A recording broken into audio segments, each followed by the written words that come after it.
Nhasi ndaya nebhuku rakazara navanhu vanemba nemabhesi, vanemba ichiborera, vanemba ichibhonga kuti amen mama. maitire tichaita tichatanga nechibaba baba, mamwe masowani ese mozoimba after chiba. Kana ningoda mazita evanhu vese vari muno munganyorwe pasi. Ningoimbira munhu wese 4 lines dzake. Aiwa, chimbomira chibaba, tiri kuti 8 line dzako hopo umwe.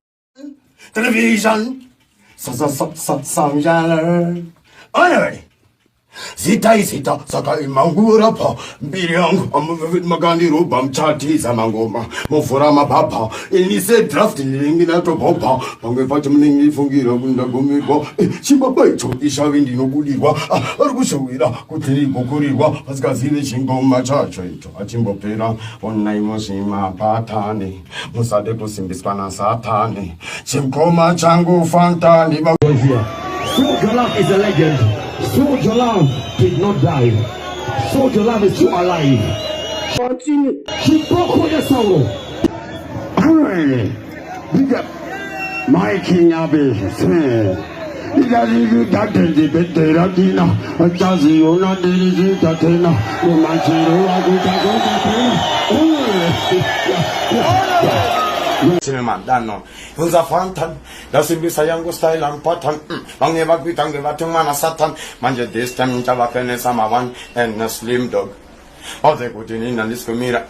Do you know what I go my in and this comira? The left of the Kunimang in my dead for the Percuziba, Percudacuzita, my red balls. Amen, mama. Tatirure gerere kuma tangaringi fancy nenendiri dofori no kopa hasi kananda kopa mimo saso pipa kanandi katindini mafupa amena zotindi choicho chipoko chasauro nandi chimanyonge mepa hasi ndaga gaziri wanzira kare sakandi kumire papo digati dofora kangbare no kopera ndai dangore randi chionera komangu sauro pavakasira magitari topanda tangira Toga mavakatero, vanorwadzi vakatoga mamero, vamwe toti ndakatofanire musero, vamwe toti ndakabuda ndigere musero.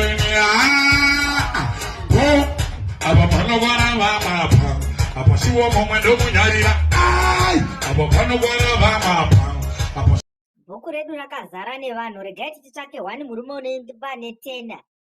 Winter! One unoimba ne10. It was my favorite song. I was like, oh my gosh, this kadzi ndo chativharire chirongwa. Dedimentena zamunanga matena Sisi kau tivharire zvedu chirongwa. I was like, oh my gosh, oh my gosh, oh my gosh. And I was like, oh my gosh, I want to drink some water and buy some potatoes, you know, something like that. Yeah, kinda, you know. Oh my gosh, oh my god. I was like, what?